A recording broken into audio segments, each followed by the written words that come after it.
turabashuhuje mu izina rya Yesu Kristo umwami wacu. Ni umwana wanyu umukozi w'Imana Pastor Munezero.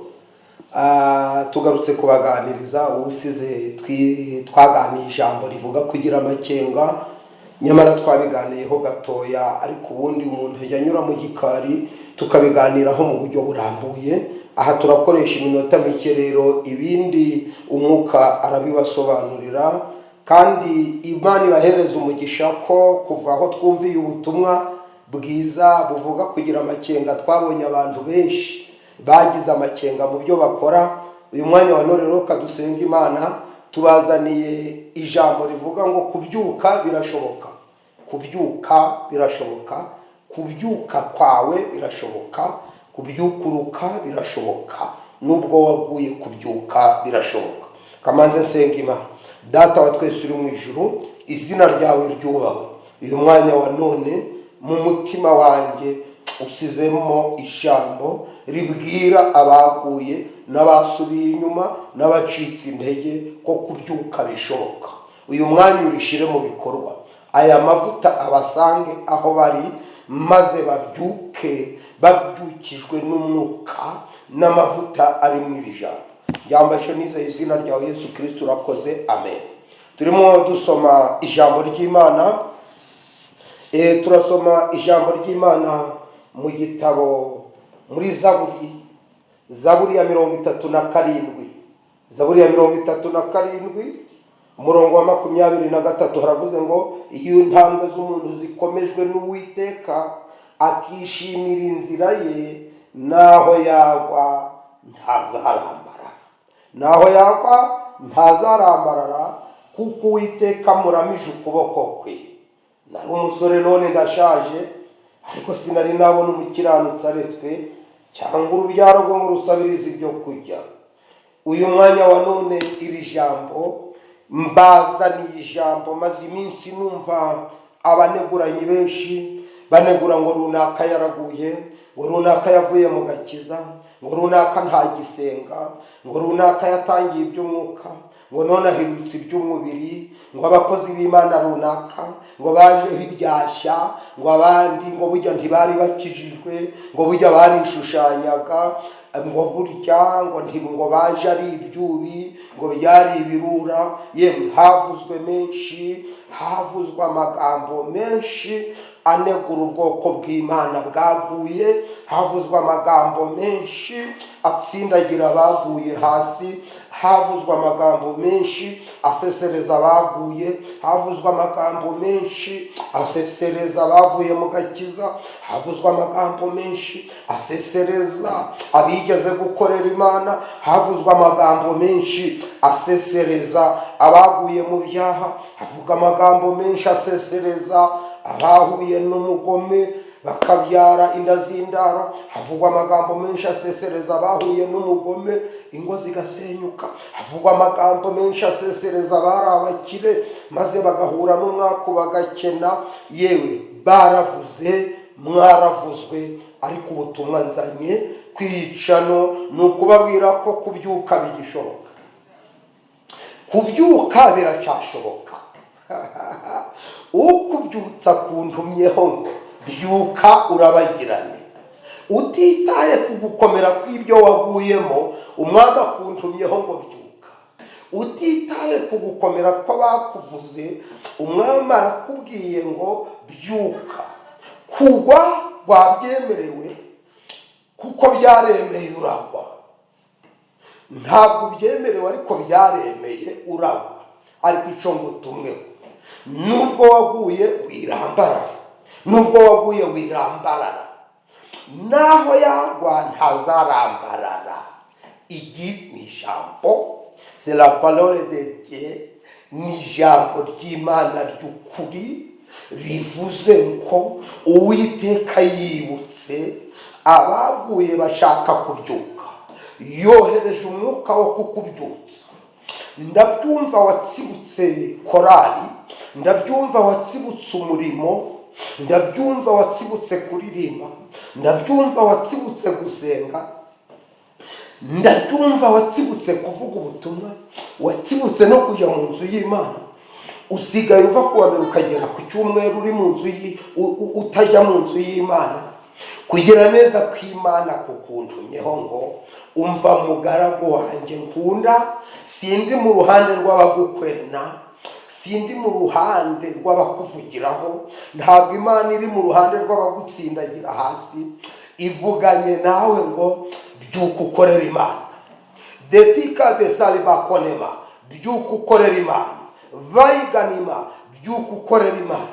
Yewe mwana w'ikirara, byuka ukorera Imana. Yewe wasitaye ukagwa, byuka ukorera Imana.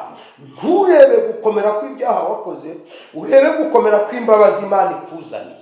Aho wicaye mu modoka wigeze usenga imyuka mibi irahunga, ariko uyoberwa igihe yagarukiye, kuko utagize amakenga nk'uko twavuze ubushize.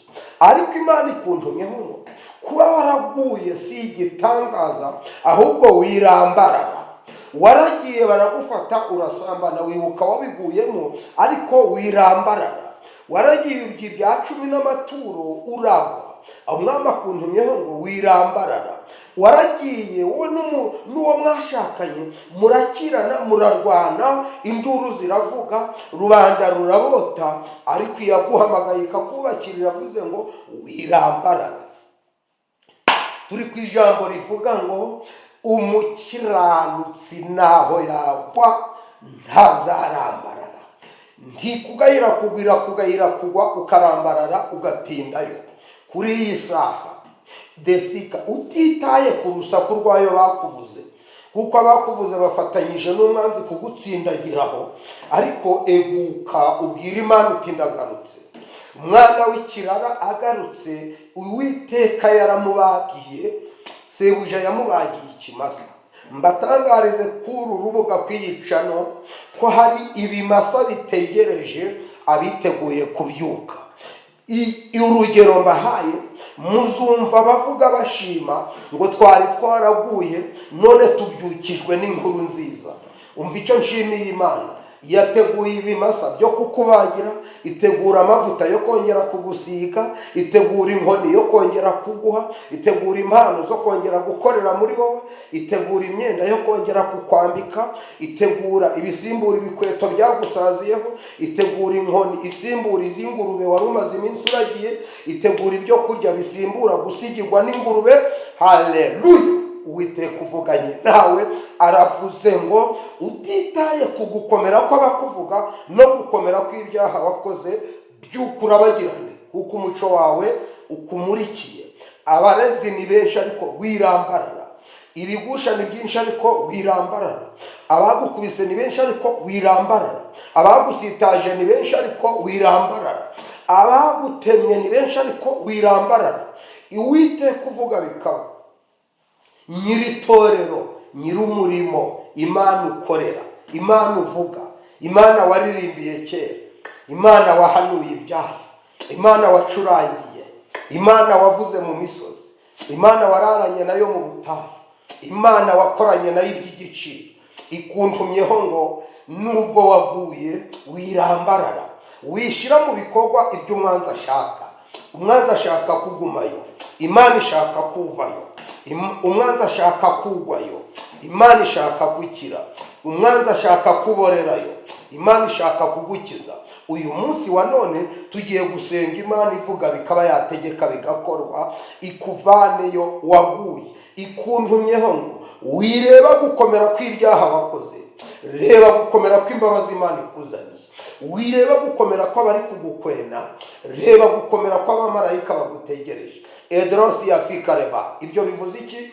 Aburahamu yaraguye, agwiyo hakurya, agurana umugore ibiryo, agarutse Imana iramubabarira. Uwa kabiri, Yakobo yaraguye, ariko yegutse Imana iramubabarira.